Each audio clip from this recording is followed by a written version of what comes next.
Evening ஒரு 5:30 இருக்கும். சரி தலையில் மட்டும் எண்ணெய் வச்சிடலாம் அப்படின்னு சொன்னான். ஏன்னா 2 நாளைக்கு முன்னாடி தலைக்கு குளிச்சிருந்தேன். அப்படியே எண்ணெய் வச்சுட்டு ஒரு நாள் எண்ணெயில் இருக்கட்டும், அதுக்கப்புறம் தலை குளிச்சிக்கலான்ட்டு விட்டாச்சு. ஒரு சிஸ்டர் வந்து அடிக்கடி கேட்பாங்க, ஹேர் கேர் என்ன பண்ணுறீங்க அப்படின்னு. சத்தியமாக என் ஹேரை பற்றி நீங்கள் கேட்குறீங்க பார்த்தீங்களா, எனக்கு உண்மையாகவே அது சந்தோஷமாக இருக்குது. பட் இருந்தாலும் முதலாம் நான் வந்துட்டு ஹேர் கேர் நிறையா பண்ணிகிட்டு இருந்தேன்.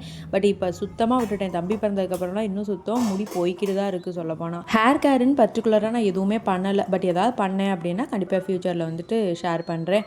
ஸோ தலையில் எண்ணெய்லாம் வச்சதுக்கப்புறமா கொழுக்கட்டையும் தேங்காயும் வச்சு சாப்பிட ரொம்ப ஆசையாக இருந்தது. இது வந்து நான் சைல்டுஹுட்டில் இருக்கிறப்பெல்லாம் சாமி கொழுக்கட்டைன்னு சொல்லிட்டு ஹிந்துஸில் வந்துட்டு பண்ணி கொடுப்பாங்க. அது எனக்கு ரொம்ப பிடிக்கும். அதுலேயும் சொல்லுவாங்க பாய்ஸ் கண்ணுக்கு தெரியக்கூடாது, தெரிஞ்சால் அவங்க கண்ணு வந்து சாமி குத்திடுவாங்க சம்திங் ஏதோ சொல்லுவாங்க. அதனாலேயே ரூம்குள்ளே உட்காந்து ஒளிஞ்சு ஒளிஞ்சு சாப்பிட்ட நாட்கள்லாம் இருக்குது. இன்றைக்கி அந்த இது சாப்பிடணும்னு ரொம்ப ஆசையாக இருந்தது. அதனால் கொழுக்கட்டையும் தேங்காயும் வச்சு சூப்பராக சாப்பிட்டு முடிச்சிட்டோம். தம்பி பையன் வீடை 2ஆக்கி பாட்டெலாம் பாடி எனக்கு ஃபன் பண்ணிக்கிட்டு இருந்தான். சரின்னு நைட் டின்னரை முடிச்சிட்டோம். நாளைக்கு ஒரு வீடியோ பார்க்கலாம். பாய்.